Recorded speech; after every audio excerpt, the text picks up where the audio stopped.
Renegade Muscle. I am Geoff Roberts, and I'm here as always with Lee Priest. And today we'll be talking about, we have some old pictures of Lee that we have some questions about. We're going to talk about training, some of Lee's hardest training sessions. We're going to talk about... Just walking into the gym was my fucking hardest training session.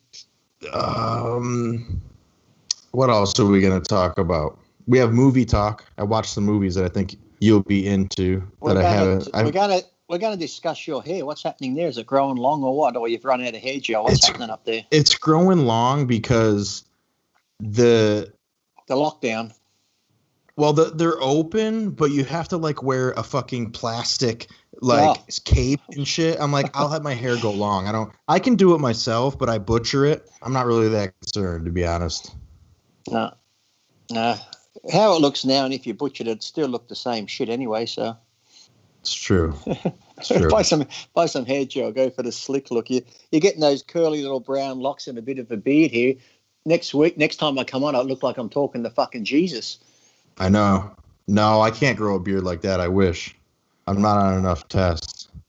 I can't grow a beard because I got sort of naturally lighter hair. When I do get a beard, I'll have like dark hair here, but then there's light bits in it. So it looks like I got the mange, like there's fucking gaps in my beard just because there's light hair. And then after it gets so long, it's so fucking itchy, it drives me mad. I can't fucking. I get grays all in it now. It's kind of awesome, actually. So you're so distinguished. I know. I really am. Also, listener questions, of course. We didn't get very many. You guys got to ask more questions, but we do have a few that are really good. When you ask for questions, I notice they just like to comment more than ask a fucking question. We either get way too many or we don't get enough. But there's more like, I think this time there's just more comments. Lee's great. Lee's got great arms. Okay. Yeah, thank you. That's not a question. He sure does, though. So this photo that Scott sent me, we're wondering about your outfit in this photo. You're probably about 7 years old here. I'll tell you. See that? Oh, look at that. That is styling, mate. That is Look styling. At that quad.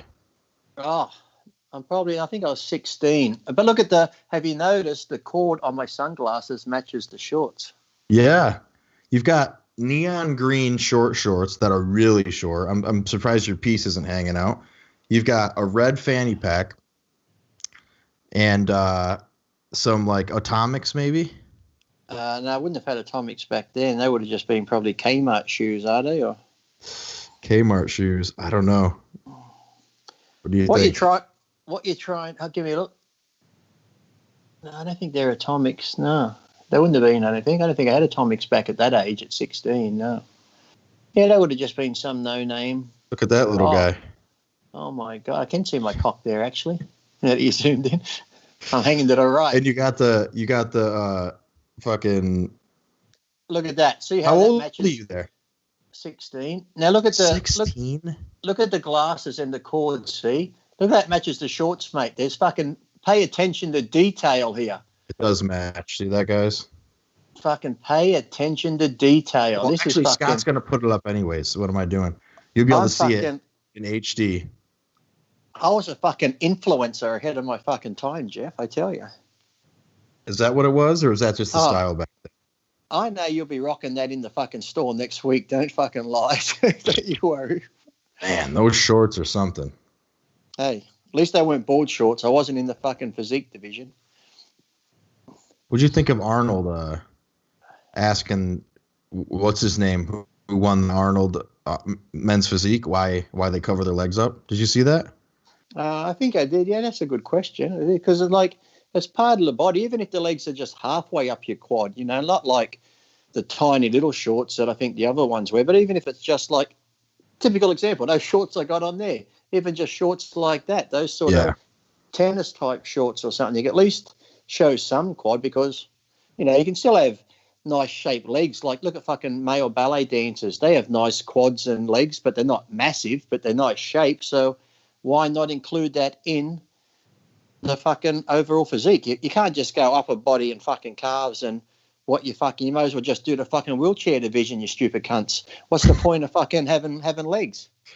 Yeah, it's kind of a, I don't know, that division. There's a couple divisions. Can we fucking stop this? Like, come on. Nobody's a fan of men's physique. There's no such thing as a men's physique fan. There's just not. There's parents, friends, children, brothers, coaches, and other competitors. There's no fucking person alive who is just like, I'm going to go spend $50 and watch a men's physique show because I'm a fan of the sport. Those people, it's like, it's an entry fee division. Come on. Just go to the mall and look at the fucking Abercrombie and Finch posters. There you go. There's fucking. I mean, I don't know. Bikini's the same way. To me, it looks like the old days.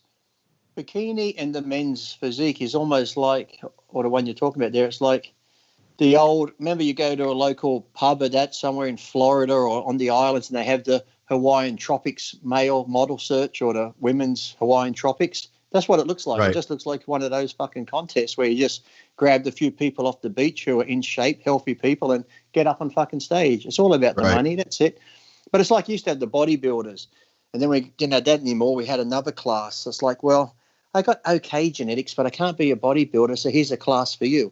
Well, my genetics are okay. I can't do classic. Okay, then we'll make a class for you. Soon we'll just have the lazy fat cunt class where I got no genetic potential. I don't want to train. I just want to get on stage and fucking do whatever. So, okay, here's a class. We've always got that now with the women, the wellness. I could where they're sort of, the wellness class is getting more voluptuous. You know, oh my God. Yeah. Let's just get all those brave women on stage who are just so happy in themselves to be fat, but they are brave, Geoff. They are brave. No, they're just lazy cunts that don't want to fucking diet and get in shape. That ain't being brave.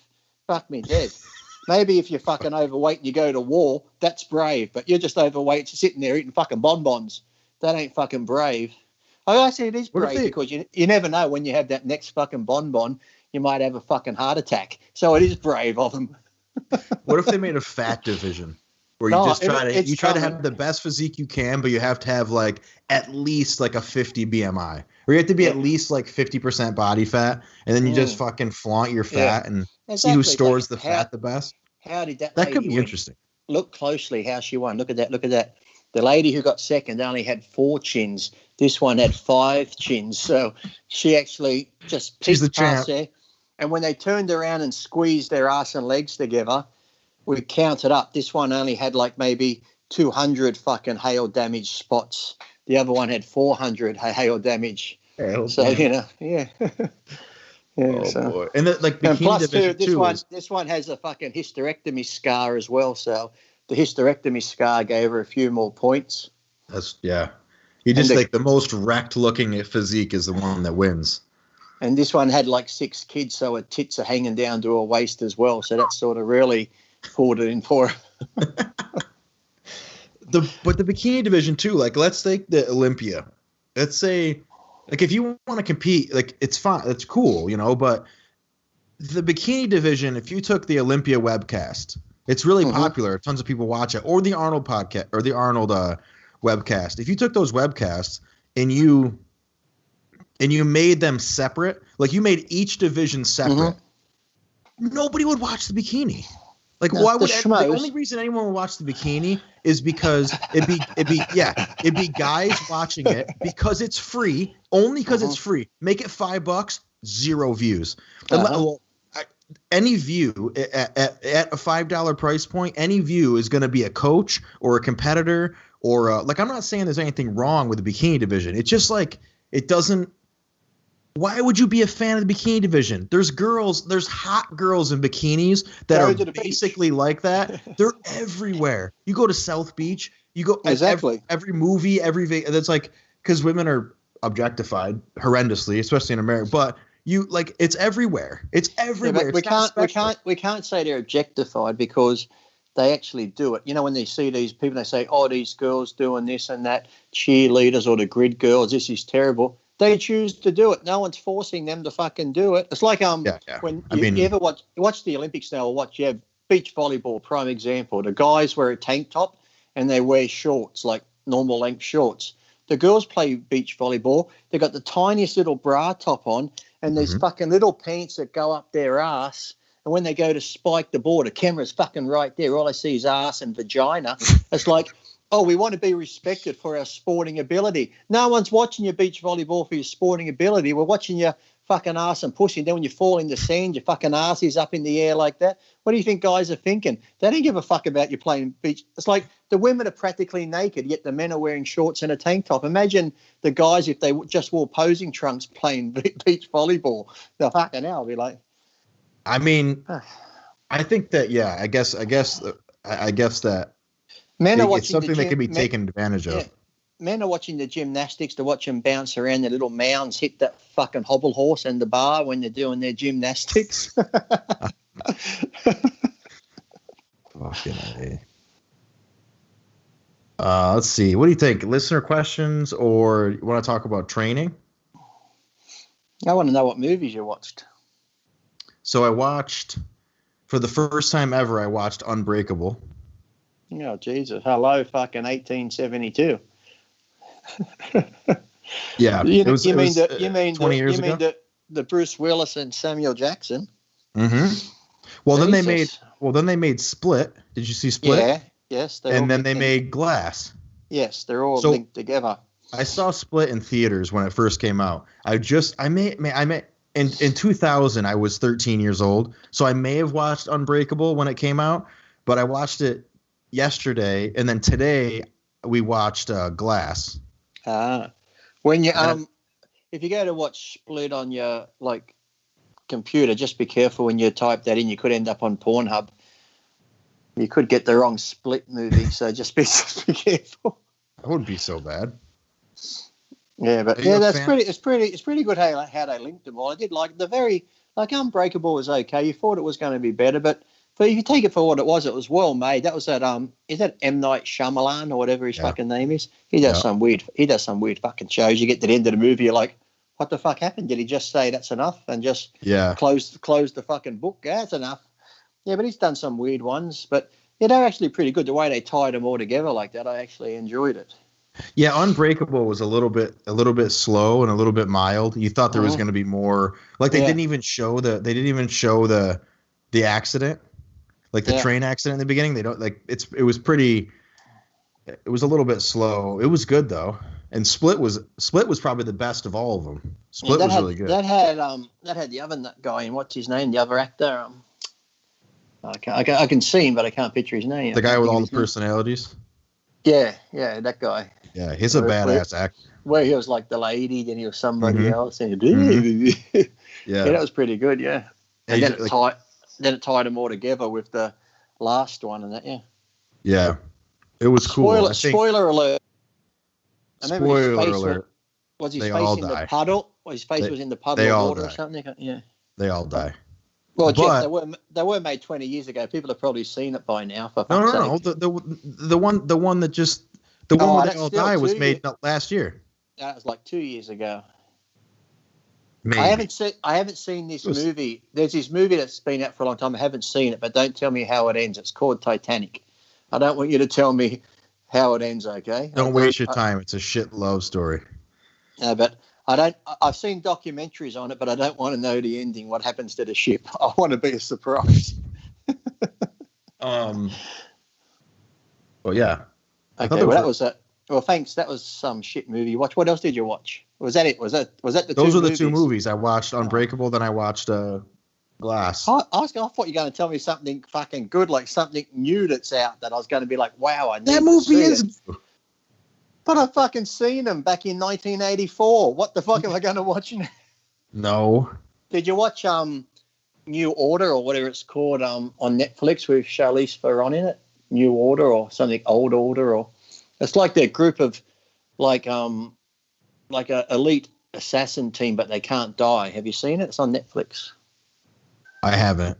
I don't really watch Netflix shows very much. Obviously not. You're watching shows that have been on fucking VHS fucking tape for fucking 20 years.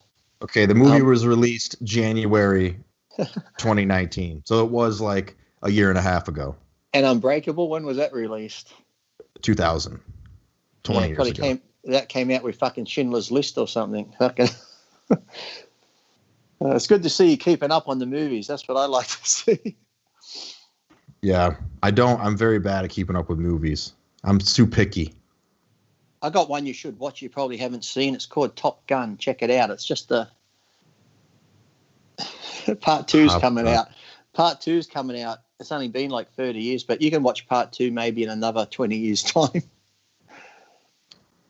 What about the new? Speaking of Tom Cruise, there's new Mission Impossible, or fairly new. I don't mind them actually. They're sort of a bit silly and funny, but of course, pretty good. It's got a good cast there. I like that Simon Pegg guy, and that when he's in that last one when he's running through the thing, he's like, "What are you waiting for?" He's like, "I'm jumping out of a window." He's like, "Oh, sorry. Oh, I had it in 2D," and then it's like he sees it. It's his. I think those movies are good. Yeah, it's good action. Oh, I did see. Oh, here you go. You got to see this. If you got a chance, YouTube, Fast and Furious 9. Have you seen the preview with John Cena?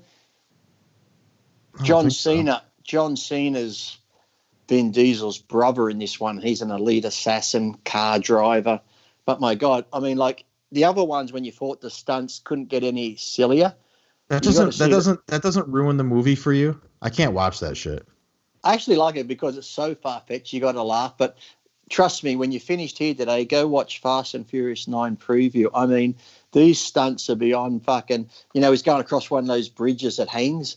But one end breaks and he's still driving the car as the bridge is falling and he's driving it up the road. It's like the car will be free falling like this. It's free falling off a cliff, and the dude runs up the car and then jumps, and it's like.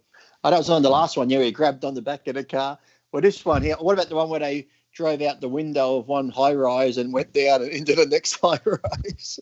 Everything's fine. You got to check out like I said, like they've gone beyond, like, when you watched one of the Die Hard movies where Bruce Willis was on the wing of a jet when it was flying and then he crashes down on the freeway and he rolls down. It's like, now that's far-fetched and shit. But this one, just watch the preview. It takes the cake for far as stunts go. It's just... maybe I'll watch it if I can get if you want a good laugh, it's a good one. It's like, woof. So yeah, let's get off that and talk about some bodybuilding, because I think our fans like the bodybuilding talk based on the analytics. But the analytics now. Okay, well, let's get analytical. Who was, I know I hate analytics, to be honest with you, but who was the hardest training partner you ever trained with? Like, who was like the baddest dude in the gym, the most savage trainer? See, I only trained with like Kurt Miller. I mainly trained with people who were normal people, but I was going to say the hardest person I trained with and craziest person would have been Tom Platz. But as far as like my everyday type of training people, we just trained normal and stuff. I didn't really have any crazy type training partners. We just went in and did it, got in and got out. We didn't nothing crazy, nothing stupid. But Tom Platz I'd say would be the most intense when it comes to training. What were those workouts like? How often did you train with Tom? I trained with Tom for almost 6 to 8 months at one time. So they were just crazy. It's like when you go beyond failure, when you go, you just keep doing it, and then he'll give you negatives, and then he'll give you fucking where you got to resist against him. It's like I said, if you're doing laterals, you're doing laterals like this. Yeah. After a while they burn, you might stop here. Oh no, Tom would do his set. He'll be doing the here, the here, the here, the here. 5 minutes later,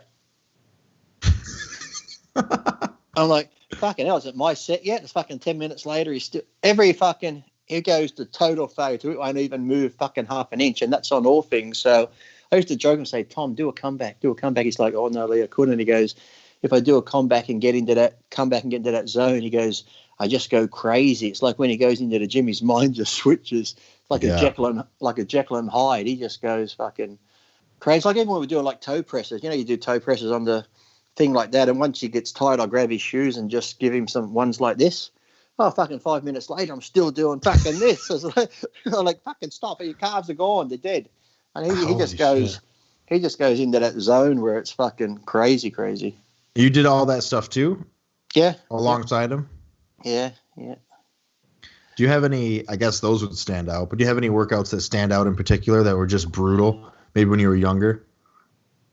Not offhand. I think most workouts I'd try and do the best I could. I remember, like I said, doing that 1,017 leg press at World Gym just because someone bet me to keep going and going and going. But no, I think most workouts that I did were sometimes brutal. But Not to the point like anything crazy. I always use good form and heavy weights, but yeah, I always tried to push myself as hard as I could all the time. But there's nothing that would, if you see Ronnie doing shit, you might see Ronnie doing these heavy weights, but sometimes when he's doing T-bars with all that weight, he's like a fucking accordion. The form's not good. So I was never into doing anything crazy where I could have done heavier weights, but then it's like, what's the point if you're just doing it to impress people or throw the weight around? I didn't want to get injured, so I'd go heavy, but, you're still using good form. That's what I notice. I think on most of my videos, when people watch the training videos, all the comments are always like, look at the form he uses, good form, great form, blah, blah, blah. So textbook reps and stuff like that. So I'd rather train that way than go super stupid. It's something that people don't, when people talk about like someone like yourself or like a gifted professional bodybuilder, they think about like your ability to build muscle, your ability to burn fat and that sort of thing and recover, but they don't think about when you watch Lee train. I remember watching the Blonde Myth DVDs, and like I specifically remember watching you do It's Everything You Do, but when Lee does like a dumbbell press, it's like you can just tell that the mind muscle connection and like you're making that exercise as effective as it could possibly be for building your like the contractions are perfect, the tempo is perfect. Like if you were to look at someone from the side and the dumbbells going up and down, it's kind of all over the place as they bench. Even so, I've been training for 15 years, and when I do dumbbell press, you're pressing those in the exact same plane every time. Every rep looks completely identical to the next one. And if you watch Flex Lewis train, I only did one rep. We just fucking repeated. Yeah. But that's something that I don't think you can necessarily teach someone. Like I feel like you just had this unbelievable connection, and you could make the muscle fire perfectly. And I've never been able to personally mimic that, like that perfect form with perfect tempo. I know what you're asking. You want me to be your trainer? Okay, Geoff. Next time I come to America, I'll come put you through a workout. Okay. Sounds great. We'll film the whole thing. He'll be Geoff. You look like that fucking robot in Lost in Space. Warning, warning, fucking arms going like this. Fuck off. Danger, Will Robbins, danger. It's not that bad. Oh, it's not that bad? Okay. It's not that bad. I thought it might have been. I just saw your fucking emergency bracelet there. I don't know what ailments you fucking have. A whole bunch. They couldn't fit them all on that little fucking tag, could they? They couldn't, no. It's full. Both sides are packed with printing. Does it just say, do not resuscitate? That's it. Yeah. Let's see if you can read it. Yep. It says, he is fucked. Whatever's Don't waste your time. I haven't read that many words in a fucking book lately. How many fucking ailments do you have? That must have cost you like fucking $200 to get that fucking engraved. Yeah. What do you want put on this? And you hand the guy a fucking list like a scroll from the Dead Sea. Here you go. The guy's like, oh fucking hell! I don't know if I can fit that all on. Hold on. It's only the most important. You should be wearing fucking one the size of an Apple iPad on your fucking wrist with all that shit. I know. I need like a forearm guard, like forearm armor. All the shit that's wrong with me could just be listed on it. It's like when you break your arm, you wear a plaster cast and people fucking ride on it. Yes. You'll be in the back of the ambulance. The guy will be sitting there typing in the computer. And what else does he have? What else? That's literally how it is. If I were to go to the hospital, they'll be like, "Oh, fuck him, let him die. This is too much work." I've been there. Let's see. Well, this is kind of a cool one. Since Lee's grandfather was in the military, did Lee ever think about signing up? And if so, which branch of the military would he have joined? I thought about it later on in life, but I would have probably the army. I probably would. Yeah. I would have been good at going through the tunnels like one of those little fucking sewer rats. Yeah, you could have been in Vietnam in those rat tunnels or whatever they're called. I would have loved to be in Vietnam. Imagine that, just shooting or fucking shooting. Get your water out. It's like duck shooting, but you look good. I was just gonna say you can make a video game called duck shooting. Yeah, you see a little guy walking along with a fucking straw hat. A wicked quintessential Asian man, like. Yeah, with the fucking hat. Carrying the rice paddy, once in a while, carrying the rice baskets over his shoulders. Every now and then you get extra points for a woman or a child or a dog. Yeah, or a fucking, just like you can grenade the fucking little city. Boom. Kill everything. Yeah, that's how you go. Just go Vietnam mad. No, I would have liked maybe the army. I would have liked to maybe start in the army. Well, actually, the Air Force would be great because I would have loved to fly like one of those jets. When I watch those jets, and I've been up in them, like we can go as a ride along. I've been up in those, and just the acceleration and the fucking power and the way they fucking do it, that would be great. But I think about going into, look, I'm actually wearing a Brazilian fucking army shirt today. Speaking of army, that's a sweet shirt, and it's actually got priest on here, my name, in case I forget who I am. Oh, I'm a priest. Oh, here come here, little boy.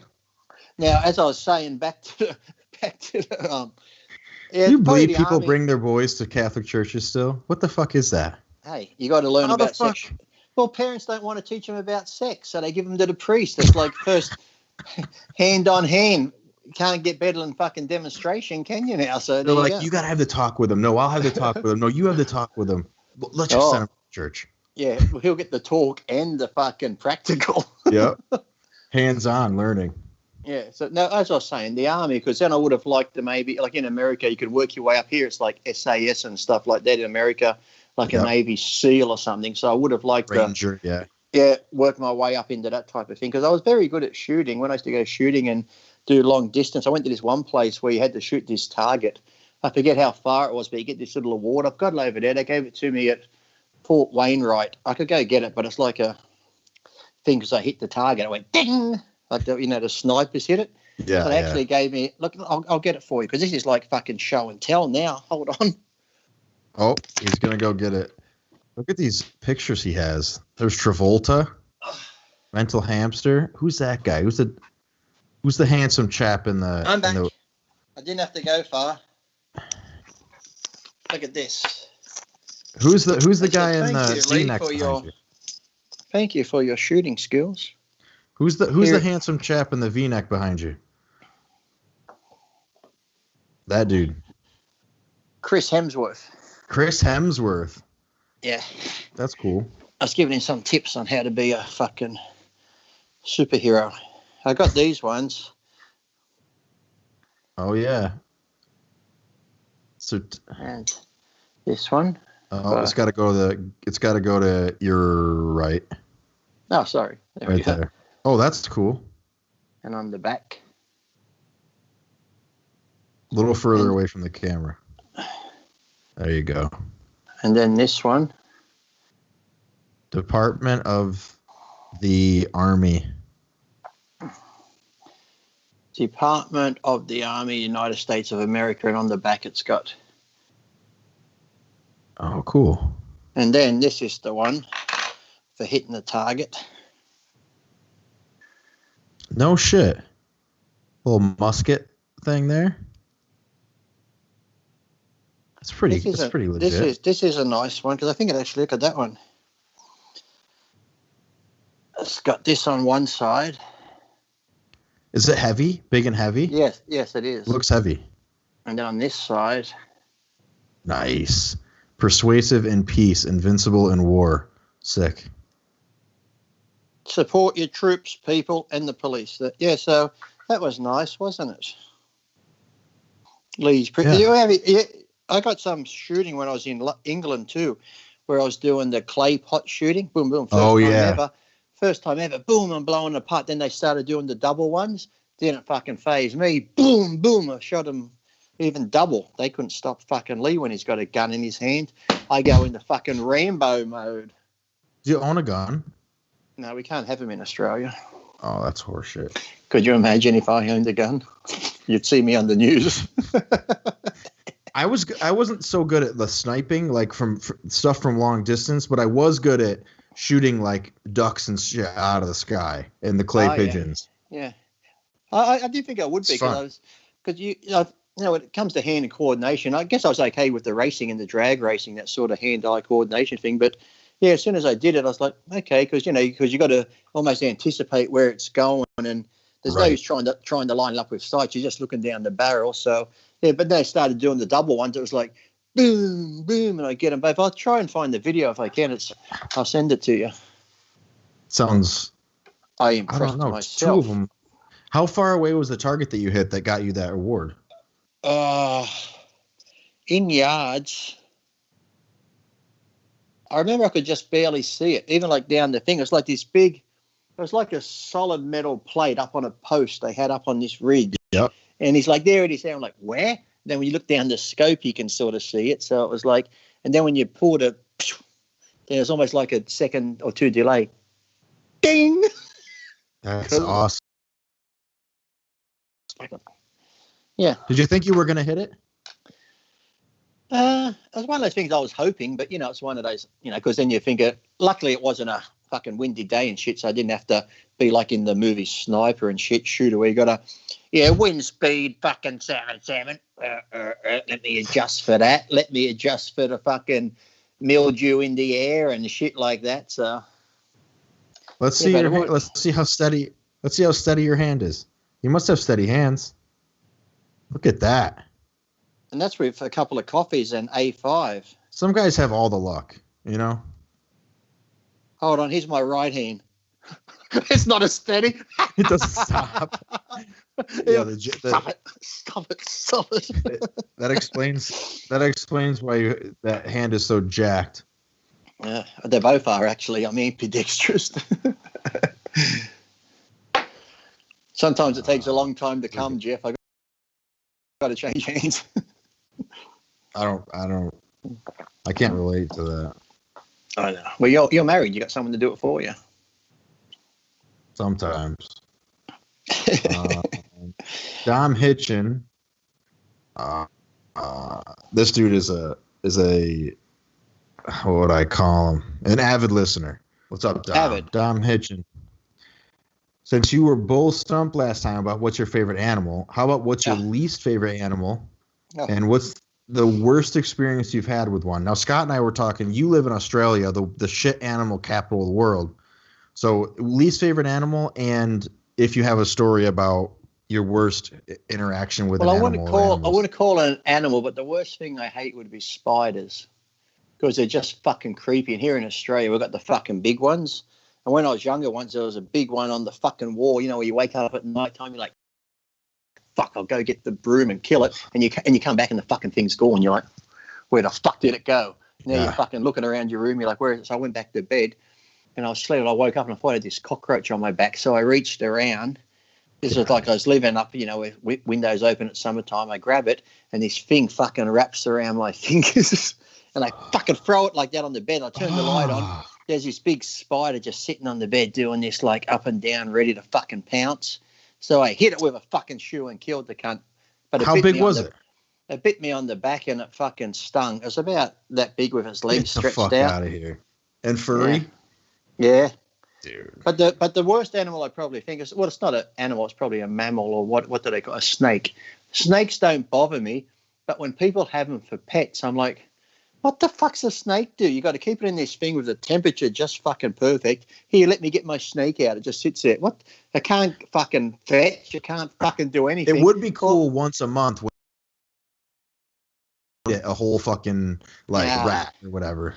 That's it. Look, if I'm going to get a snake, I'm going for a python and feed it the fucking neighbour's kid. I'm going to get some fucking entertainment. Fuck a rat. I'm going to watch the kid get fucking choked out and fucking swallowed a little prick. They go, excuse me, Lee, have you seen Harry? No, I haven't seen Harry. I saw him playing up the fucking street not long ago. Here's my snake with this big fucking bump in it.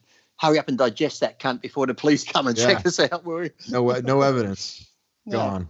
Because they'll digest everything.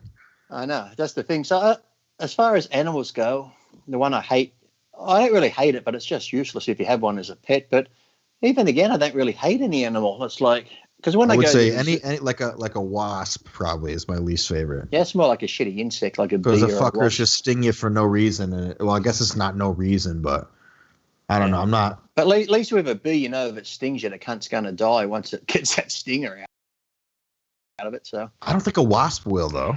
No, did I just repeat? I think, or a scorpion. Yeah, when I lived in Texas, there was lots of scorpions. They're not really in Arizona, but they're not really an animal, are they? If we're going for animals, it's hard to say because I go to the zoo and I see all these wonderful animals. Some are ugly, but I don't hate them, like a rhinoceros and some of these other things. A hippopotamus is like fucking ugly. Imagine being eaten by a hippopotamus. They kill so many people. Have you seen the fucking teeth on them? They're fucking... No, ugh. I don't...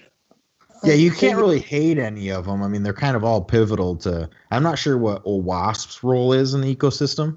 I don't know. Well, that's like a fly. That's like a fly. When you're having summertime, you're having a barbecue and all these fucking flies come around. You're like, who the fuck... What's the good of a fly or fucking mosquitoes? It's like, in what part of the evolution chain do these cunts fit? And because they're fucking a nuisance. It's like, you know. Yeah. Horse flies, or what do you guys call those? The fucking... Yeah, same here, and they fucking sting. Oh yeah, they're worse than a mosquito, but not as bad as a bee. But they're fucking all over you. Like today we're outside. Have you ever noticed though? You can't feel those fuckers when they land on you. It's like they're fucking ninjas.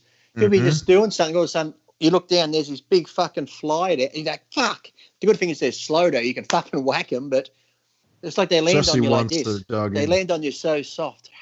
They just fucking walk, and all of a sudden, bah! You're like, you fucking prick. Too. Yeah, but those sort of... I do have a... One time I was helping my buddy mow his lawn, and I was doing the push mow, and I mowed over, and I was wearing shorts and a t-shirt. I was probably like 19. I mowed over like a ground bee nest, and they went all up my fucking shorts and my shirt. I got stung like a dozen. It was brutal. Good thing you weren't allergic to bees. Yeah, I'm not allergic. I mean, at least at the time, I haven't been stung in 10 years, but I wasn't allergic at all. You mean anaphylactic's not on your fucking bracelet there? They couldn't. No, that's not. That's not. No, but that's about the only thing it is. Yeah, but as far as I don't really hate any animal because you've never been stung or bitten by something and got on a bad reaction or anything like that. A woman. Well, I got a bad reaction. No, not really. No, but if you watch the Discovery Channel and you see these safaris in Africa, even like you get those ugly hyena dogs, but they're pretty cool dogs. They got those fucking short necks, and you see them ripping the bodies apart. So yeah, no, I couldn't say there's really any animal I dislike. There's, like I said, a snake as a pet I see as being useless, but no, I don't really think. No, see, we can't name our favourite, and we can't name one that we don't like because it's just too many. But I was reading the book the other day. I can't remember the exact number, but they had a thing on like insects in general, and billions and billions of fucking insects there are. It's like fucking crazy the amount. It's like if them fuckers ever knew how to attack us and fucking got together and went, hey, let's all fucking go out and kill these humans. Would be fucked. There was a TV show a long time ago called Zoo. Did you ever watch it? Because they fucking get along and we don't. Yeah, there's one called Zoo. It's about the animals finally get this like virus and it makes them turn on humans.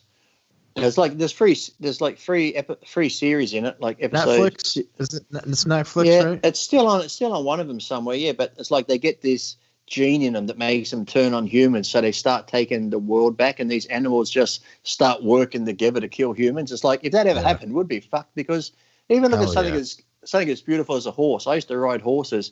He had this big, beautiful, fucking majestic thing that takes commands from us. But you think, if this cunt just say, you know what, fucker, you're not hopping on my back today, and he fucking turns around and goes, boof, fucking.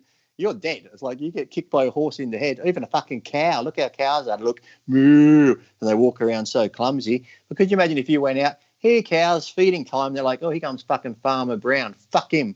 And 20 of these cows come fucking charging and just fucking stamp all over you. We'd be fucked, really, if the animals got their shit together. I wonder that if because apparently the total biomass of ants is greater than the total biomass of humans. Oh, yeah. And so I always wonder, like, could they take us out if they wanted to? Everyone should watch it. Have you seen it's David Attenborough's Kingdom of Ants or the Kingdom of Ants or something. I think I saw one. Is that where they have like those fucking ants that just eat a lot of shit too? Like they just devour everything. And then it had those red like fire ants that move in like an army. All you see is this fucking sea of ants just fucking moving along. I'm thinking, you know what, if you tied somebody down there and they're fucking up close, they're fucking things fucked on them. They'd be fucked, yeah, no doubt. And the strength too. Imagine an ant our size, because look how small they are, and they can lift like what, 6-7 times their body weight and shit. Yeah. My buddies and even the size they are, if you were fucking in bed and you couldn't move and a million of those ants come in, you're fucked. Well, I've said to my buddies, like, how much would an ant have to weigh for it to best you in like a fight to the death? Like, could you handle a 10-pound ant? Probably not. It'd probably be this fucking big, and it would it would grab your leg and probably just tear it apart. There's nothing you could do. Fucking armor plated. Thank God they're small. Well, even look at the fucking little dog. You get those little fucking pit bulls that have fucking been bred to fucking kill and train. One of those look how many fucking kids get killed by dogs and shit because they fucking go rapid. So imagine you being out somewhere, just going for a nice walk, and a group of 10 dogs decides, hey, there's that cunt Geoff over there. Let's go get him. You'd be fucked because you have fucking your arm. They'd be biting your arms. Once they pull your arms apart, your neck's exposed and they go in for your fucking neck. Or even, I got 6 cats at home, and sometimes when you play with the cats, if something spooks them, they jump on me and they go, oh, fuck. Fucking little cunt scratched me, and it fucking hurts. So when I go to the zoo, I've been to the zoo and I fed the lions and tigers. Have you seen the paws on them fucking things like this and their claws? Imagine one fucking swipe. I said my house cat fucking hurts. Imagine a fucking tiger or a lion. You'd be just like, hey, I give up. I remember there was a thing on that thing I mentioned once about a guy who got bitten by a shark, and he said it was like a train with razor blades. They were doing like things on, I think it's like that show When Animals Attack, remember? He used to be on TV. There was one guy and he got fucking chewed by a fucking brown grizzly. He said he curled up in the fucking ball, but it still come for him. He goes, all I remember the sound to this day is the teeth of the grizzly like going through my skull, just the sound of the skull crunching when it fucking hell. When you're at that point in life, you'd be like, oh, fucking hell, I'm gone, wouldn't you? You'd be fucking... Yeah, I mean, I will say that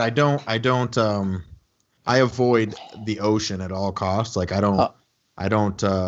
mean, I might go in like knee deep, but there's just so much shit in the ocean that will fuck you up instantly. I'm not like people who like go out in the ocean and like jump off their boat. Get the fuck out of here. No way. We had 2 last week. We had 2 people killed by sharks in the last 2 weeks. People act like it doesn't happen. Like, yeah, it's rare, but they're fucking sharks. It's like, it's more dangerous to drive your car. I have to get to work. I have to drive my car. I don't have to wait around in the ocean hoping a fucking 12-foot shark doesn't eat me. And the thing is, too, when you have a car crash, it might just be a little fender bender or just like a little ding. Somebody might run up your ass, or you might just hit a pole. When you're in the ocean and a shark takes a chunk out of you, generally it's a good-sized chunk and you're fucked. It's like you're in their domain. You are fucked. It's a fucking red-hot knife through butter. Exactly. And the thing is, too, whether it be a shark, a bear, a fucking alligator, a crocodile, hippopotamus, whatever, being fucking eaten alive would have to be one of the worst ways to fucking go, depending where they got you. Like, if they got you around the head, it was quick. But if they're starting at your fucking feet and you're laying there being chewed by a fucking bear because you can't move and he's eating your fucking feet, it's like, what a fucking shitty way to go. You want to hope you pass out from fucking shock or something because you're fucking... There's certain animals that do that almost on purpose. Like they eat animals like fucking like rear end first, so that they're still alive. Certain like apes in the jungle and shit. I've seen those big Komodo dragons. Have you seen them? There's a video of one of them eating this big deer, and the deer's alive, and he's fucking eating its ass and shoving its head up its asshole, eating him while he's alive. So yeah, but you know. Who hasn't eaten an asshole while they're alive? That's what I say. Good point. Check out this weather. Can you see? Oh, look at that water running down the window. It's not good here. Hopefully we don't lose power. Oh. Hopefully the internet's not shit from it. But it's washing. It's God's way of washing the COVID away, Geoff. Yeah. Don't get me started. So. RD, this is from RDRGAO. Oh, actually, his avatar is it looks like a scorpion. It's a little like blue scorpion. How was it to be a pro at a young age? Were you 21 when you turned pro? Yeah, 20, just turning 21. Yeah. Damn. How was it to be a pro at a young age and compete with older bodybuilders than you? First of all, did you look up to like the American guys when you were young, like Flex and Kevin, or were they not? I didn't really look up to them. I'd see them, like some of them, or even like some of the guys, because in Australia, I just saw them in the magazine. So Right. it wasn't, to me, it was like once I turned pro, it was more of a, because I didn't even want to turn pro, I was just competing, and what happened. I got my pro card. I was just going to do the Niagara Falls amateur show. I ended up on the pro stage. So you just ate food and got to 280. It just happened. Yeah, and I remember standing on my first pro stage, and I'm just standing there like, oh, look, there's David Durf down there. I was just looking along the lineup going, oh, there's such and such, because before then I'd only seen him in the magazines, and backstage I didn't really talk to anyone. I just kept to myself in a corner. So when I finally got on stage and when they called them out, I'm like, it was more like I was excited standing on stage just watching these people being called out, because it was like I'm actually in the audience, but I'm standing on stage watching these guys I've seen in the magazine. So it was sort of a surreal experience. But I didn't really think about it, because then once you got to know them, it was just like something you did, like a job. So it was nothing like, even when I was 13 and won my first 3 contests at 13, I was competing against guys 18 in the schoolboys division. And then when I was 14, I placed third in the men's open. I was competing against guys in their 30s and stuff. So I've always been competing against older people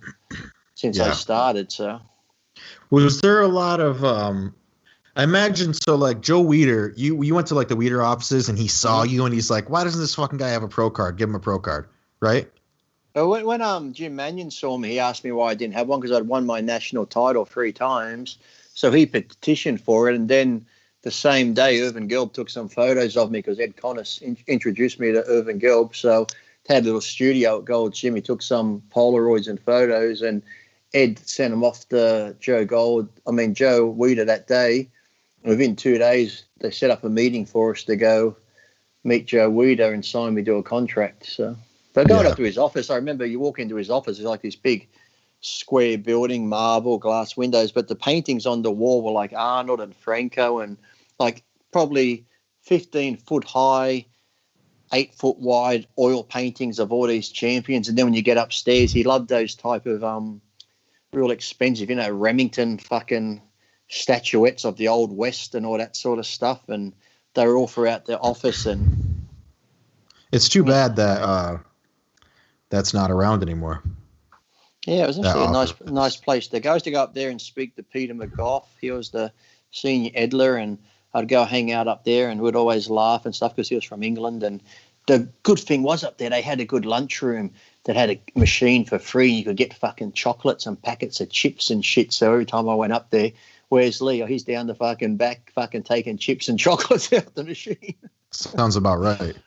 Yeah, hey. When you like came to America or whatever, when you became a pro and you were so young and you were like, you were even amongst pros, like, yeah, maybe you didn't win the Olympia, but your physique was like different kind of. It was like freaky as fuck because of the way that your proportions were and stuff.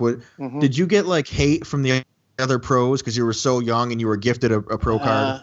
I think so. A few of them took a while to warm up to me. Like when I first came into Golds, they wouldn't talk to me. It's like, oh, who's this new young whippersnapper from Australia, blah, blah, blah. I remember at the time, Jim Quinn and Billy from the Gladiators? They used to always train together and go crazy heavy. I remember one time my friend Kurt Miller, who I met the first day there, because he had known because he'd always trained to go. It's like, I'll introduce you to Mike Quinn and Billy. He will go, hey, Mike, and this is Lee from it. They went, hi. That was it. So one day I was there, so I was still 20. I was down there, I was doing 180-pound dumbbell presses, just repping them out nice and that. And they were watching. And after I did that, they finally come over. They're like, wow, that's impressive, that's strong. And from that point on, we're like talky, buddy. It was almost like you had to prove yourself first before. Right. They might have thought, oh, he's just another fucking fairy bodybuilder from whatever, fucking all talk, no show. But once they saw I was strong and did this and that, from that point on, they were pretty friendly. And the other guys, like Flex and them, They were hit and miss. Some days they'd be nice and talk to you. Some days they wouldn't if it was near contest time. But it's like I said, they knew they were going to beat me anyway. But sometimes they would just get very funny and standoffish and stuff like that. But I was the same. I was just in there joking around, being myself. So didn't really bother me. They'd laugh when I'd come in bogged up and go. I remember Mike Quinn was like, "You're going to explode." I'm not Mike Quinn. I'm Mike Matarazzo. He'd be laughing his head off. He goes, "Fucking hell, Lee. Fucking hell." He goes, "I'm going to call you the fucking tick. You look like a fucking swollen tick. You're going to explode." Like, that's a good. Yeah, you did. You did look like a swollen tick, though. And then I remember the first time. I think I was still just 21, and I actually had on. It's just so funny. Lee Haney was at the gym, and I asked for a photo with him, and I actually had on he used to have that Total Lee Awesome shirt where it spelled Total, then his name Awesome. Yep. I said, "Oh, hi, I got the right shirt on today," and that we got talking. I said, "Why'd you retire? You're so good." He goes, "Because young kids like you are coming along. That's why I retired." But I wish you didn't retire. No, it was pretty good back in those days at the gym, yeah. But yeah, you almost had to earn the respect for people to talk to you if you're a new body coming in and stuff like that. So right, that makes sense. Were you you won the Australian? Was it the Mr. Australia? The Australian title you referred to? My first Mr. Australia, I won the overall Mr. Australia when I was 17. Now, does that mean is that like the highest Australian title that you can win? Like you're the best bodybuilder in Australia? So you were the best bodybuilder in Australia at 17. Yeah. That's fucking and they crazy. They said I was too young to get my pro card. That's why I didn't get it. So at 18, but pictures of you when you're 15, 16, like you would have won a pro card today in like the middleweights for sure. Yeah. And that's the thing, because then when I won it when I was 18. They said I was still too young. 19. Oh, you're too young. I said, well, fuck it. I'm not going to do it again. That's why Lou Zuick said, well, come over here and do the Niagara Falls amateur. Get your foot in the door over here. And then, just like I said, I was happened to be training at Gold's, Jim Mannion, and that saw me. They go, who's this kid? And they're like, oh, that's Lee from Australia. He's, won his national title 3 times. He's doing the amateur. And they're like, well, he should be competing in the pros, not the amateurs. So that's when they contacted the Australian IFBB again. They finally said, okay, give me the pro card. So I ended up doing the pro show from that point on. Right. That's nuts. Just fucking crazy. I think too, because I was lucky because I trained. I'm not sure if because I trained from such a young age. And like I said, from 13 to 19, I just did it naturally. Halfway through my 19th years when I first took Decker and put on 20 pounds. So if you look online, I'll try to find them. At the beginning of the year when I'm 19, I'm still nice shape and condition. But then after I do the course of Decker and put on 20 pounds, I suddenly have the same conditioning, but I look like a miniature version of Dorian Yates. I suddenly got this thickness, all of a sudden just went, okay, now it's got this density. And I was pretty lucky for some at a young age too. From 20 on, I was lucky to have, I think I got that muscle maturity pretty early, which you sometimes get later on. I think that's why I look different too when I'm young, because sometimes you see young guys who have like freaky muscles, but it still looks soft and spongy and that. But from a young age, I had that real dense, hard look to me on certain things. So maybe that helped a bit too. So for those of you who may have trouble following along, Lee was the best bodybuilder in Australia 2 years in a row naturally. Am I hearing that right? Yep, I was actually natural still at 19 when I won it again. Fucking Christ. Were those close, or did you whoop those guys? I think my conditioning and shape, there was a couple of guys there that were bigger, but yet they might have had like shitty legs or lacked the calves. Some had no calves. And I remember one guy, he'd won it a few times before, and when I won, he got so pissed off. How can a fucking young guy that young beat me? I'm such and such, and I'm fucking like, he had a big chest and shit, but that was about it. Someone might have a big chest and a nice back, but his arms were small. His quads were okay shape, but then his calves were like this. So then all of a sudden you get me at 5'5", complete and in shape. You just overall package. Right. If you're judging what you're judging for, you're going to beat them. So there's some guys that were bigger in that, but when it come down to conditioning and shape and everything else, I beat them. So. Right. Yeah. That's nuts, dude. Who was the craziest guy you saw? Like when you first started competing at the pro ranks, was there any guy or guys who freaked you out? Like you saw them and you're like, what the fuck is that? Whether it's like their conditioning or their size or a body part, like in the early days when you were a kid. I think probably someone, when I finally first met Paul Dillette, someone like that, I was just like, wow, this and that. Yeah.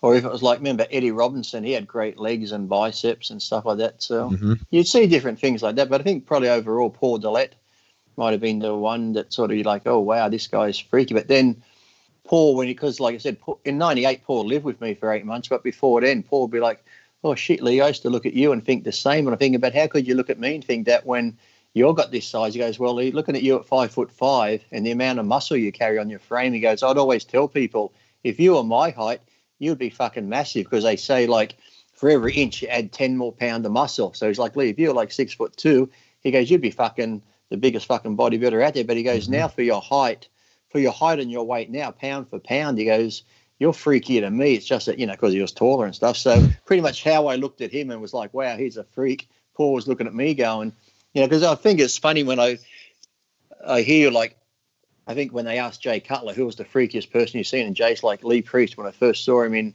Gold's Gym. And I think Dave Palumbo on one of his shows, he asked Ed Connors, out of all the people you've seen in Gold's Gym, Ed Connors, and like he's seen everybody, who's the one that impressed you the most and the freakiest? And he said Lee Priest when I saw Lee Priest in there. So I had Ed Connors, I had Jay Cutler, and I think there's somebody else. They all said the same thing. So it's funny to hear that, because I never saw myself as that. I just saw myself as Lee in the gym training. I didn't think that these people who were, like I said, Jay was a great bodybuilder.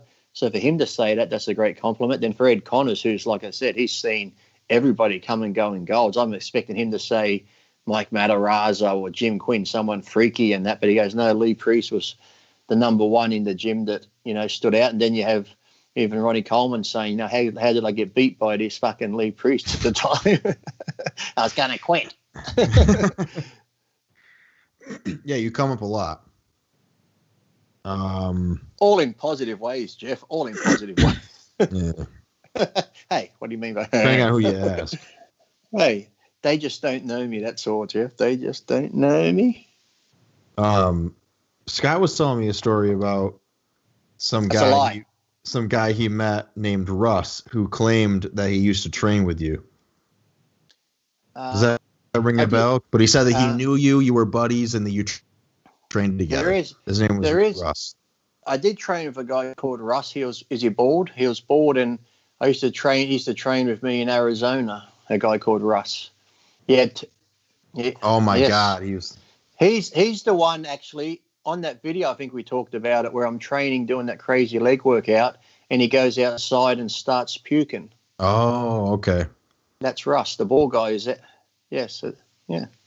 Did you also? He isn't. Do you see him? Do you? I haven't heard or seen him forever. That was in Scottsdale, Arizona. If you do see him, tell him I said hello. He was a bit crazy. He'd be up and down, and it was like, I didn't know. If you look at him, you probably think he was a bikie or in some sort of shady business type thing. So, yeah, we used to train together. There's that video where he's puking outside and stuff like that. Arizona, we used to train at the gym together. So if you see him, tell him I said hello. Who was the guy? Was it Rusty Jeffers?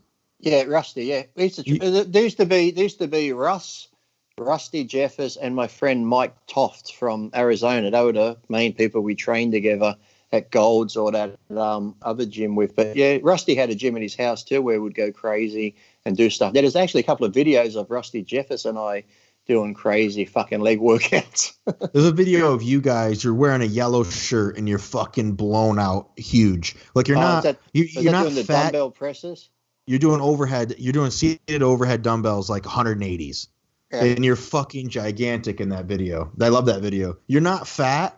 You're not at that point yet, but you have to be 255 or more. You're huge. Because I think there were some photos from that same day. I'm thinking I'm wearing an Under Armour shirt. Yeah. I actually lift up my shirt. I actually lift my shirt up at one point and flex my abs, and they're there, and I'm covered in hair because people are like, why are your abs so fucking hairy? But if you search for it, you'll find it. I had the flat top hair too, I think. So yeah. Russ did train with us. It was me, Rusty, Russ, and Mike. We all trained together. He used to do crazy shit. So he's not lying, people. He's not lying. Russ isn't lying. You had that 10 weeks out maybe look. You're fucking pretty lean, but just blown out, crazy. That's today's fucking 2 weeks outlook, mate. I was ahead of my time. Ahead of my time again, Geoff. It's true. That was a good one. Best book on lifting / bodybuilding that he's read and would recommend. Well, one would have to be Arnold Schwarzenegger's Encyclopedia, only because I'm in it. Sure. So when we did that book, it was funny. I always because tell of people, what? When I did the photos for that. Right, you're in. Yeah, I'm in it, Geoff. Come on. But when I did it, when Arnold asked me to do it, Arnold was there. We're taking the photos, and one of the ones I was doing preacher curls, and I'm curling. Arnold's like, stop. That's my Arnold accent. Sounds good, I know. He comes over, and I was sweating, so he gets his towel and he's wiping. Hold on, Lee, and he's dabbing my sweat off. Thank you. I go back to doing it. Stop. Arnold gets oil, and he starts rubbing oil on my biceps. I said to the photographer, I said, fuck the training pictures. I said, every time Arnold wipes my sweat off and puts oil on me, I said, get fucking pictures of that. That's what I want. Damn. When they were doing that specifically for the encyclopedia? Yeah, I did like a lot of the arm stuff. I'm through there a lot because people always bring the book for me to sign. I would recommend that one. And one of my very favorite was, I think Muscle Mag brought it out. I think someone sent me the link the other day on Instagram or Facebook. So whoever it is, if you're watching this and you're that person, I somehow deleted it before I got to look at it. I'm not sure whether you sent me the link where you can still buy it, but it was called Pro Style Bodybuilding by Tom Platz. And it had Tom Platz doing that kneeling down shot he does with his tricep on the front cover. I think it was brought out by Muscle Mag. It was called Pro Style Bodybuilding, and Tom Platz is on the front cover. And that's probably one of the best books when it's just good old basic exercises that you forget about. It's like, because we get so caught up in machines and everyone's trying to get so fucking technical today with all these fancy fucking new age fucking exercises that when you fucking read one of these books, you're like, holy fuck, I forgot about that exercise. It's just a good old basic fucking exercise that's always worked. The wheel hasn't been broken, people, so don't try reinvent the wheel. So, yeah, if you go back to those sort of things, yeah, but Arnold's Encyclopedia and Pro Style Bodybuilding by Tom Platz, there was a series of them, and there's one called Shredded or Shreds. It had Stridum on the cover. It was like brought out by Muscle Mag as well, Robert Kenley, but it had Stridum on the cover, and it was more about the different diets of getting in shape and good basic diet. So that's a good one too, where it's just the good old basic thing. There's no fucking keto. There's no fucking macros. There's no fucking all these other fancy shit mentioned. Yeah, there's none of that shit. It's just a good old fucking basic contest diet if you want to have higher carbs, lower carbs and shit like that. But there was nothing fancy. It was just basic. When it came to bulking up, had the bulking up diets where you have fucking protein drinks made on full cream milk and add fucking oatmeal and ice cream and eat 6 eggs and steak. And yeah, so I'd recommend those books. I think the majority ones were brought out by Robert Kenley and Muscle Mag, and then you got Arnold's book, but highly recommend. So if anyone can find me the Pro Style book again, I'd like to see where I can buy it from because it was a great book. Had some of the best pictures of Tom Platz in it too. He just looked fucking freaky in that. Those legs.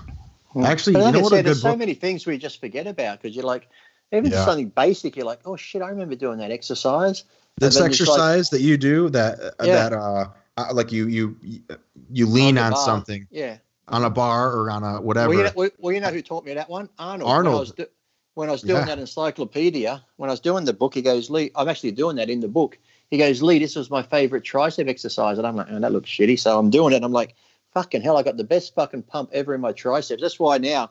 And then I think later on, I was watching a Flex Lewis thing, and Flex goes, I love doing this exercise. And I'm like, where the fuck did you get that from? Because no one was doing it until I started doing it because Arnold showed me. And I guess everyone just forgot about it. So I'd always do that one first. Just go till they burn. You can't do no more than come straight up on the other side of the bar and superset it with close grip. Yep. You'll get the biggest fucking burn and pump in your triceps just using body weight. That's fucking incredible. So I do those every time I train triceps, and every time I do them, I tell whoever I'm with. Lee Priest taught me this, and Arnold taught him. I don't see other people doing it. It's not all that common. Jeff, you're fucking blowing my spiel here. I'm just saying how good it is for your triceps, and you're saying you're doing it, and I'm like, oh fucking hell, okay, well, maybe it doesn't work for it. Maybe it doesn't work for everyone, but the majority of people it works for. Don't use me as an example. But seriously, when you do it though, don't you get like the biggest fucking pump in all your free heads and triceps? I tend to do it at the end, or maybe in the middle. I always did it at the very end, last exercise. And like I said, just go to you can't do anything. I almost feel like you're going to fucking face plant the floor. and then you come up and just go close grip and just keep the tension there. It's like incredible. So highly recommend that exercise. You switch to the close grip and it's just like, yeah. And then you look in the mirror, especially when I was in shape too, because then it'd be like this big fucking diamond head sticking out. It'd be like, holy fuck. Yeah. I wish there was a good way to show people what we were talking about. It's kind of, I don't even know. I don't know if they understand what we're talking about, but it's almost like you're doing the bar to the head. Yes. Instead, just put the bar in a squat rack or somewhere on a rack. Put your hands on it, and the bar and your hands don't move. You go down under the bar. So you're sort of in a push-up position, but you go forward and your head's going under the bar. So your arms are you're pushing your body back. Yep. And your feet are way out and your body's like this. Yeah, so you're like that, and your head and body's going under the bar and your arms are pushing you back. Yeah. Draw a diagram. Here we go. Yeah, it's like, I mean, it's kind of like, what would it be like? I mean, there's other exercises that are like that. It's like the difference between. Yeah, look, here we go. Look, let's just say this here. Can you see the chair's the bar? Oh, perfect. You'd be back like this, and you'd be going down under the bar. I can't do it because this has the back of the chair. That wouldn't be there. So my hands would be on the bar. I'd be going under the bar and then coming back like that. Yes, exactly. Perfect. And then when you finish, you'd come up and start doing push-ups like that. Oh, I got a bit of a fucking pump there. You still got that tricep? Oh, I got a bit of a pump. Jesus. Holy.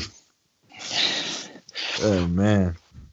You know what? Speaking of books, Greg Valentino's book was very good. Death, Drugs, and Muscle. I haven't seen it. Is that like a new one or an older one he brought out? It's an old. I probably read it back in like 2011. Death, Drugs, and Muscle. Good, it sounds very scary. I don't want to read it. It was. He talks about. It was pretty good. It was pretty good. I read Flex Feelers too. Oh yeah. Lee's got a book. Lee Priest has a book coming out sometime. They're still working on it. Didn't they fuck you over? It's been going on for like, by the time this book comes out, there's like 3 years have almost gone past. I could add another fucking 6 chapters to it about what's happened in my life. Yeah.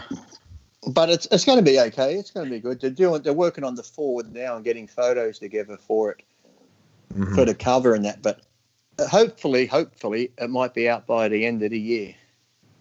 Cool. I'll get one. How much will it cost? It's called Masturbating with Lee.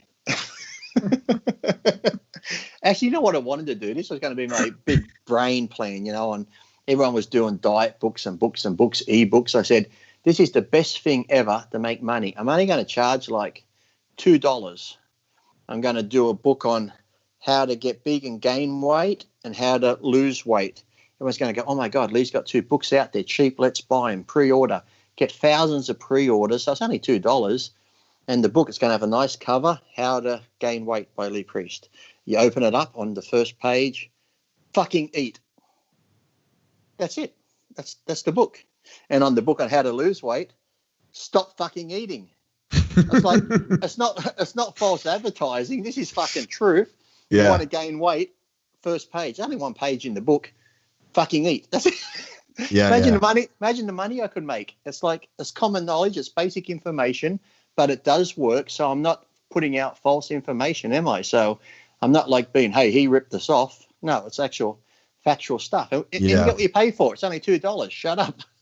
I'm so sick. Like the one thing I liked about Rich Piana is his take on these fucking guys, these like skinny little guys that are like, I eat so much, I can't gain weight. And Rich would always say, you're not eating enough. It doesn't matter what you say. It doesn't matter what you're telling me. If you're skinny and you want to get bigger, you're not eating enough. And people will be like, well, I'm going to try some D-ball or some test. It's like, if you can't gain any weight naturally, you're going to take the test, you're going to gain 10 pounds, and then you're going to be stuck again. Because you're not. Or when you come off it, you're going to lose it. It's like I've seen young kids before. Lee, I can't put on weight. I'm eating all day. What do you eat? Well, for breakfast, I have some toast and that. And then for my lunch, I get a foot-long Subway sandwich. And then I have like a little chocolate-flavored milk. And then for dinner, I'm like, hey, that's not fucking food. It's like when I was young, I remember when I was 18, 19, and I was eating a lot of food, my off season, I'd sit there, a litre of full cream milk. That was my drink. A loaf of fresh bread, you know, when it's nice and soft and warm, a loaf of fresh bread and a whole barbecue chicken. That was one meal for me. The barbecue chicken, the whole loaf of bread and the milk. I'd eat the chicken first and put a bit on some of the bread, and then I'd just eat the bread by itself, and then I'd drink the milk, and holy fuck, once I drank that litre of milk on top of the bread, stomach would fucking swell up and shit. But that was one meal. I couldn't probably do it now, but that's how I used to eat, to put the muscle size on and shit. You'd tell people, say, what? You eat a whole chicken and shit like that? It's like, yeah, that was easy. It's like, but kids today, I have a sandwich, and then I have I'm like, what the fuck? What protein do you have?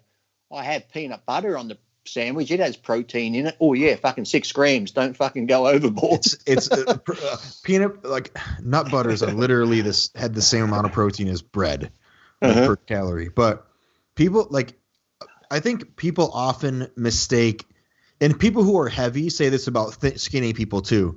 Like they eat so much and they don't get fat. It's like people confuse eating junk food with eating a lot. Just because you see them eat Snickers bars and pizza every day doesn't mean they eat a lot. It just means they eat shit food. And I know, like, these kids come in the store and they're like, I can't wait no matter what I do. I eat pizza every day. It's like, well, the thing is, I know when I used to eat that, like, you had those cheat days when I was dieting. Sometimes when I diet, I was doing that much cardio. I was getting around 3,500 to 4,000 calories a day on diet food, and that's just clean chicken, couple of steaks a day, rice, vegetables, and to eat 3,500 calories to 4 on clean food is a lot of fucking food. Yeah. And then I'd have a cheat day. People go, what are you going to eat on your cheat day? And it would happen. I'd go have like a hamburger or something fatty, or I might have a KFC meal, and that would be it. I might have a bucket of chicken. People go, well, that's a lot of food. But that's all I ate that day because, when you eat that fatty food, your guts just go, brah, and you got so much fat you feel satisfied. I'd had the one meal. I probably wouldn't eat for fucking 6 hours later. Whereas when I'm dieting, I'm eating every 2.5 hours, 2 hours, pumping all this food in. But off season, or even just say it's off season, I'm not dieting. If you go eat a pizza, a large pizza to yourself and something else, garlic bread, you won't eat for probably another 5 or 6 hours because you're so full and content. That's all you've had. So somebody that's eating cleaner food and a lot more of it is going to have a lot more food in their system. So you might have pizza and shit, and then dinner time, I just had eggs on toast, but I eat a lot. It's like, no, it's not. That's really roughly 2 meals of nothing. I've eaten more calories dieting on clean food. And people don't. I tell this to kids all the time. I'm like, listen, if you were to like come in here and say, I can't squat more than 225, I can't do it. It's like, of course you can. You just have to work at it until you can squat 250. It's the same exact thing with eating. You have to you have to progress at it, and you become better at it, and you can eat, like you just said, you don't get to 280 anymore. You probably can't eat like you used to because you haven't. It's the same way if you're squatting 600 every week and then you stop for 10 years, you can't do it anymore. But it's also the same principle. And sometimes too, when they say I can't eat, well, that's fine, because sometimes I never ate large meals. I might have a good sized meal, but then an hour later I might have, a container full of cashew nuts, and then an hour later I might have eaten an ice cream and fucking packet of chips, and then it'll be another meal time. So if you can't eat all these big meals, you don't have to. It's like, have your decent meal of your proteins and that, but then in between put in like maybe some sort of those flapjack type, protein muesli bars that are high in calories, made out of oatmeal and honey and that sort of stuff. There's like 500-600 calories extra there. You have 2 extra of them a day,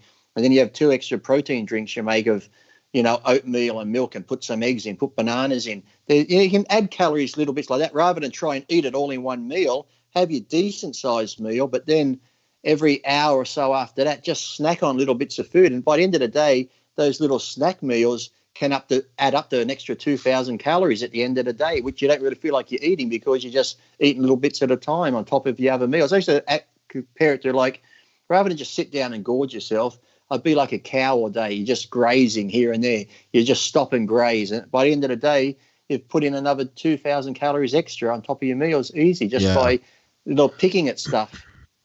And those, like, if you were to do the big meals, you have to have a pretty fucking, like, you have to have a pretty serious appetite if you're going to eat, like, do like the 3 big meals a day. I mean, some people can do that, but But then it's like you do that, then you eat so much you feel bloated, you don't eat for hours, and then you go take a fucking nap and you fucking just don't. Exactly.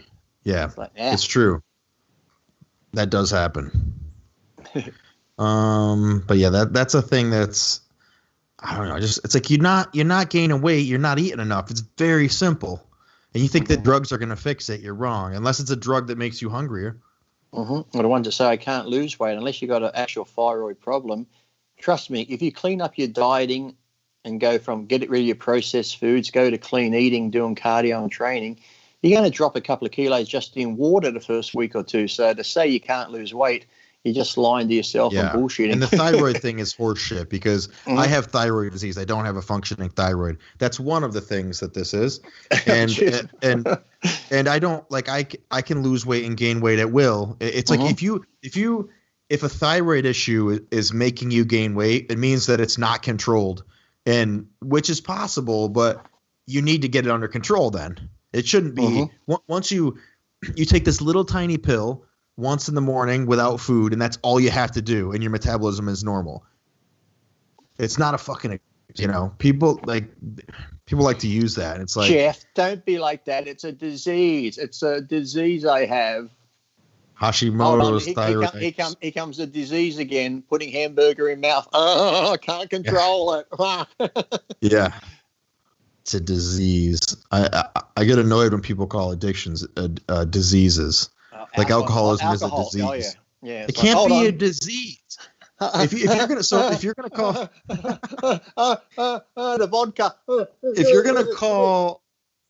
If you're gonna call alcoholism a disease, then we need to get rid of the word addiction because addiction doesn't exist. Like what the fuck? It's not. You know what's a disease? Type 1 diabetes. You know what's a disease? Like fucking cardiomyopathy in the heart or something. Crohn's disease. Like those are diseases that you don't have a choice and you get them because something malfunctioned. You can't just start drinking and get addicted to it and call it a disease. Like it's a fucking hardcore addiction, but it's not a disease. What about this disease? Yeah, exactly. Is cigarette smoking a disease? Like, get the hell out of here. This is a hard disease. Look at it. It's ridiculous. Disease. Fucking people. That's about all I have, Lee. Their disease is no fucking willpower. That's their disease. Yeah, seriously. Or taking accountability for one's actions and what happens in one's life. That's a disease because no one wants to be accountable. It's like going back to food, I can't stand the ones, okay, you're overweight. But then they go, well, it's McDonald's fault, the commercials on TV. And then it's like McDonald's ain't making you fucking buy it. It's like even these young kids. Everyone sees those commercials. Here in Australia, they took off the fucking, like the cartoon cereal commercials of Fruit Loops and all that because kids are getting obese. Hey, the young 4-year-old ain't going to the fucking store buying Fruit Loops. The parents are. Just say no. Don't buy it for the kid. It's like no one is forcing you to. I can't remember ever watching a movie when I seen people smoke, when I seen people do this and that made me ever want to start smoking or drinking or fucking doing anything. It's like even when I watch fucking movies of people fucking it, I don't go, oh, fuck, I can't wait to get home and fuck. That makes me want to fuck. It's like that's a movie. It's like, oh, we can't have smoking sponsors or beer commercials at sporting events because that's going to make people drink and smoke. No, it's not. Be accountable for your own fucking actions. It's like, it's like when they some of the poor areas are like, oh, these parts of town, the people are alcoholics. Well, it's their fault for putting the alcohol shop in our area. No one's making you go in and buy the shit. There's a fucking. As if you wouldn't go somewhere else for it. Oh, there's a fruit shop next door. Why don't you fucking go in and buy fruit? No, you go to fucking McDonald's, don't you? Because it's convenient. You got a choice. There's McDonald's. There's an alcohol store. There's a fruit shop and butchers. You're choosing these two fucking easy, convenient shit. No one's forcing you to go in there, but, I got a problem. Oh, okay, yeah. Now, be accountable, people. That's your fucking, you're not being accountable. You don't strike me, you're not a very, you don't have an addictive personality at all, do you? No. I don't either. Nope. I can't get addicted to stuff, even if I try. No. It just doesn't. I can do something and go, like I said, I've tried cocaine before. I went, okay, that's fun. It was okay. It felt weird, but I don't need to go, well, fuck, I need to do it again. I need to do it again. I've got drunk and I felt shit. So I'm like, oh, wow, I want that feeling again. Let me lay there and feel sick and go, It's like, I've tried different things like that. I tried one of those fucking LSD things once, and fuck me dead. I was seeing rainbows. The fucking floor was moving. I was taking a piss. I swear to God, I came out and told my wife, I'm a fucking wolf. She's like, what the fuck you on about? I said, I was taking a piss, and this fucking wolf was looking at me out of the toilet, telling me my spirit animal's a wolf. And the next thing I said, look, I can't hang around here. I've got to go off and save the fucking galaxy. Like, I was tripping like shit on this stuff, and it lasted for like 7 hours. Was it enjoyable or no? It was just weird because my feet felt weird. I was just like, you lay there. That. I didn't really like it because then you close your eyes and all I see was these multicolour fucking glowing spider webs, and I'm thinking, who the fuck would? I only ever did it once, but yet people do it once and like, I got to do it again. I've never, even when it comes to steroids, it's like if I was doing a cycle, get ready for a show, I'd light up a syringe and go, okay, I should have it today. I'm like, I'll have it tomorrow. Sometimes it'd sit there for 4 fucking days before I took it.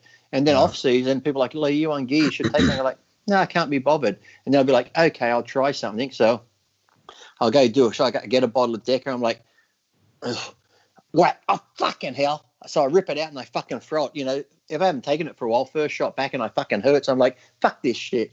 I don't need it. Whereas some people are like, they got to have it. They got to have this. They got to have that. I'm like, I've never had that sort of addictive personality where I need it or got to have it. It's just like, I've never been that way. It's like, no, I don't get it when people, I guess some do, but I don't know. It's even when people say, well, Lee, they drink before this. But even if you're drinking and become an alcoholic to hide your problems, guess what? When you sober up, your fucking problems are still there. And that's probably even worse because you're fucking, I remember that time I tried cocaine. It's true. Fucking 2 days later, it's fucking Suicide Tuesday. You're fucking depressed. You feel like shit. It's like, oh, fucking hell. Everyone hates me. I should be outside. I can't be bothered going outside. It's like, fuck this shit. I felt that way like 2 hours later with cocaine. Like I said, why? And the thing is too, it's like that night I did it. It's like in the beginning, it's like, oh, it's cool. You feel weird, you this and that. But then it's like that feeling gets shorter and shorter. So you're doing another line, but only lasts 10 minutes. You do another line, only lasts 10 minutes. Then you get to the point where nothing fucking happens anymore. All I did was fucking felt like pissing and fucking had a gut full of gas or whatever it's fucking cooked with. And then you're laying in bed, you're like, your fucking nose is blocked, your mouth is dry. You wake up the next morning like, with a headache.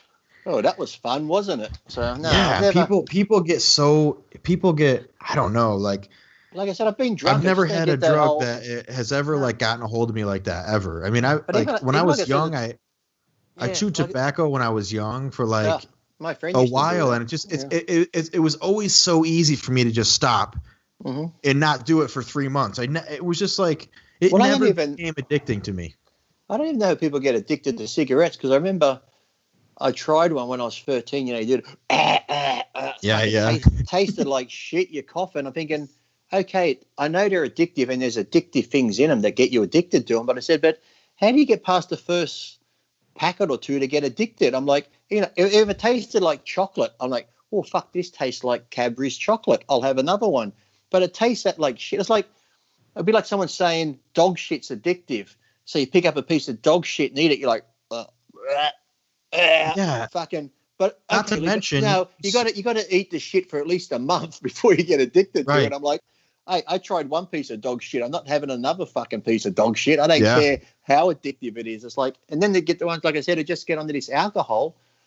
I said, I've been drunk with tiddly and that. And then I'm thinking, who needs that to have fun? But you see these young kids, I've got friends that go out every weekend. You should get drunk on the show one time. And they get shit. That'd be funny, wouldn't it? Every time we swear, we have a shot. Fucking hell. Fuck.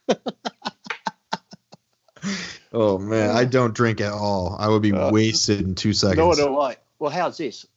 Speaking of drinking, how's this? This is how I was being social 2 weeks ago with the wife, and she drinks tequila. Oh, my God, that stuff, the smell of it. I'm like, ooh. So I brought this, it was some Irish whiskey liqueur, honeycomb and caramel. It was a 700 ml bottle. It says on the bottle, equivalent to 22 standard drinks. Yes, you drank the whole bottle in one night. Me, a non-drinker. Really? A non-drinker. I drank the whole bottle in one night. I woke up the next morning. I'm like, I don't feel too bad. And I trained about lunchtime and shit. Didn't have no hangover, nothing. And I drank this whole bottle. When I got to the bottom of it, there's this much left. I said to the wife, how much do you got to drink to get alcohol poisoning? Were you fucked up? No, I was sort of just like, I was sort of happy and shit. I could still walk normal. I was talking to her. She was drinking tequila, and she disappeared. And all I hear in the bathroom is blah, blah. Yeah, I get drunk like that. I was putting so much shit on her the next day. She goes, "How come you're not sick?" Or how come? I said, "I don't know. Maybe even though I'm a bit overweight and I'm doing all this cardio and I did eat some food beforehand, maybe my metabolism's just fucking." Because I was drinking every time I had a shot of it. I'd also had my Powerade, the Powerade you mix in water. So every time I had a shot of whiskey, I was drinking a whole glass like this full of electrolytes and fucking water. Yeah. So maybe that's what made me not get so bad. But no, I was fine the next day. But she was fucking wasted for 2 days. She's like, yeah, like people fucking, I don't get it. The drinking thing is, and that's the thing too. Really and the people that say they want to build muscle, I had a young kid at the gym talking to this. Lee, I need to put some weight on. I need same sort of thing. What do you eat? He showed me. Wasn't eating enough. So I said, look, okay, I'll help you. Here's a diet. Here's some training, blah, blah, blah. What about drugs? Don't worry about drugs. Just eat properly and train. So I'm trying to help him. But then I look at his Facebook page, going on a bender, doing this. So I wrote to him and said, mate, what are you doing? He's like, well, I'm only young. I'm allowed to. I said, look, that's fine. If that's what you want to do, go on benders because you're young, that's fine. But don't ask me to help you put weight on when I see from Friday night to Sunday, you're out getting fucking pissed. I don't see it at the gym Monday and Tuesday because you still feel like shit. The 2 days I see you at the gym is probably Wednesday and Thursday, and then Friday you're pumping up because you're going out again Friday night. So really, you're getting in 2 or 3 days of proper training, which ain't even really proper because from Friday to Sunday you're drinking and fucking going on these benders. So for 3 days you're not even really fucking eating. So I said, look, if that's what you want to do and have fun, go ahead and do it. But don't complain you're not fucking getting anywhere in bodybuilding if that's what you're going to fucking do every weekend. Right. And even if you do go to the gym on Monday or Tuesday, there's no fucking way you're going to have a good workout. No way. And plus, too, that whole weekend, all you've done is drank and you got so pissed you haven't eaten any meals. You're fucking hungover the next day. So you go another whole day without eating and then you go out and get drunk again. It's like, so you've gone almost 72 hours with very minimal food. So if you do train Monday and Tuesday, you're still hungover. You got no food in the system. Wednesday and Thursday, you start eating again. But come Friday, you're doing this whole cycle again. Oh, why aren't I making gains? Well, I fucking wonder why you're not making gains. Yeah. Yeah, it's annoying. People ask me all the time, like, I don't know, people ask, like, people want some answer that's like, it's like, I've been training for 15 years and like consistently for 15 years. And I've put on 30 pounds of muscle in 15 years, maybe like if that, and people want to like, I want to get to some kids 180. No. And he's like, I want to be 205 and lean. I'm like, dude, you better unless you're like someone who's gifted. How's this one? How do I put on muscle fast? I want to put on muscle fast. I'm like, oh, well, fucking when you find out, let me know. Yeah. Oh, I just found the thing that popped up here on the internet. Heading, how gym obsessed men are coping with body image in lockdown. I'm doing fine. Who cares? I actually saw a picture of you doing the fucking loop up on all who. Oh, yeah. Look at you. Who said white man can't jump? That's right. I'm not that. Oh, you're tanned. I still got it a little bit.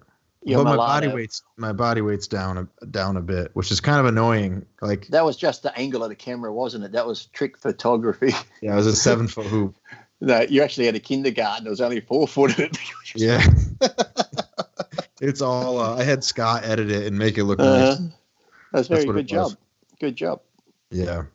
That's pretty much what I've been doing. Like I've been doing sprints outside and push-ups and horse shit. It sucks, but honestly, like, I don't know. That's the thing. At least you're doing something. I hate when I just see people say, I hate this lockdown. I can't do anything. Yes, you fucking can. You can there's plenty of things you can do, but what it takes is having to use this fucking thing in here called a fucking brain. I can't go to the gym, so I can't do anything. There's many things you can do. You just got to use your fucking head and become creative. That's all. So these people go, shut the fuck up. Yeah. At the store, we literally put all the time. We put two or three like heavy mass gainer bags on the end of a like mop pole, and it ends up being like 70 pounds.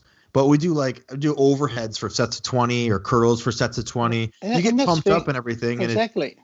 But that's the thing too. I've said many a times, if you're doing like you said, you see me doing those textbook reps. If you get that mind muscle connection and you're really focused and squeezing, You can make 50 pounds feel like 100 pounds as long as you get that. Don't just go like this, but if you control it, you'll get good shit out of it. Even if it came to body weight things, like you said, just that body weight tricep one, fucking hell, doing a set of that sometimes, a couple of sets of that, you could have sometimes feels better than doing fucking tricep push downs, rope push downs, close grip benches. Doing those things, you get the biggest pump and fucking works your tricep better than anything. Even doing body weight squats. If you do body weight squats and keep the tension on your quads and then do where you sit against the wall and just hold yourself halfway down, you do shit like that, and even body weight lunges, superset with body weight squats, you'll get the best fucking quad and thigh pump ever. But people go, that's just your body weight. Well, trust me, body weight hurts just as much as real weights.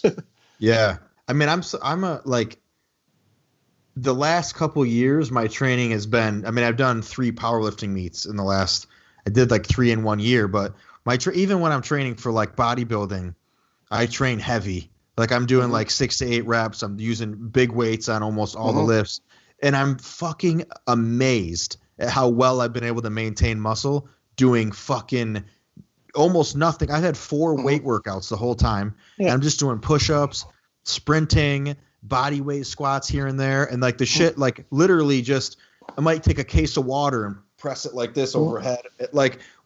It's amazing how much I've probably lost 10% of my muscle maybe in 4 months. But sometimes people don't realize too, doing something different like that is a good change and actually can maybe help your body.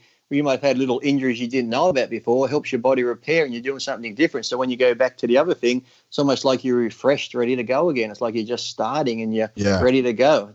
So that's the main thing. Now, when you do get back to the gym, people, don't go fucking crazy and go, I haven't trained for 3 months. When I left, I was benching 5 plates. Don't go throwing 5 plates on the first day back at the fucking gym. Yeah. I have that in the back of my mind because that's something that's going to be tempting. Like there's not going to be any no sets of 6 to failure the first few weeks back. No, just go get a nice feel, get the movement back, and be patient. You know, after a week or 2, you'll be right. But the first day, don't do it. No. It's funny. The only time my joints hurt is when we do the show. My knees bother me from sitting so long. That's the only time my joints hurt. Other than that, I have no joint pain. Do you have joint pain? Occasionally in the knee or elbow, but it comes and goes, hit and miss. It's just whatever. Yeah. The only time I have pains when I do the show because you're a pain in the ass. Yeah. Literally and figuratively. Literally. Well, we can always use lube, Geoff. It might not hurt as much. Wow. Just saying. I think never mind. Well, we'll end it there. You know. Yes. End it on a high note. Like, subscribe, comment. Let us know what you guys think. If you want to hear more about whatever you want to hear about, what do you want to hear Lee talk about? We post the Q&A, but like a few days before every show, so look out for those. No questions are off limits. Check out True Nutrition. That's our sponsor. Like, subscribe once again. Think Big Bodybuilding. If you get a chance, check out Arnold's book and Pro Style Bodybuilding by Tom Platz for good old basic stuff. Yes, and Death, Drugs, and Muscle. Yes, I haven't watched it. There's that book too. There's a book by Cal Skalak or someone that came out a long time ago, and it talked about he was vomiting green stuff and he had green pus coming from his eyes because he took. I forget the name of the book. I'll find out. But it was like the worst book on bodybuilding when you read it, that he had pus coming from his eyes and this and that from steroid use. It's like, I forget the name of it. Cal Skalak or Cal Maskalak, something like that. If you look it up, that's an interesting read. I don't think it was the drugs. I think he had some fucking venereal disease of the face. Yeah, that doesn't sound like a Anadrol fucking side effect. I was reading it. This was years ago. I'm like, pus from the eyes. I'm like, what the? Well, he got fucking conjunctivitis or something. Oh, conjunctivitis. All right, everyone. For Lee Priest, I am Geoff Roberts. Another great show. Thanks for listening, and we will see you next time.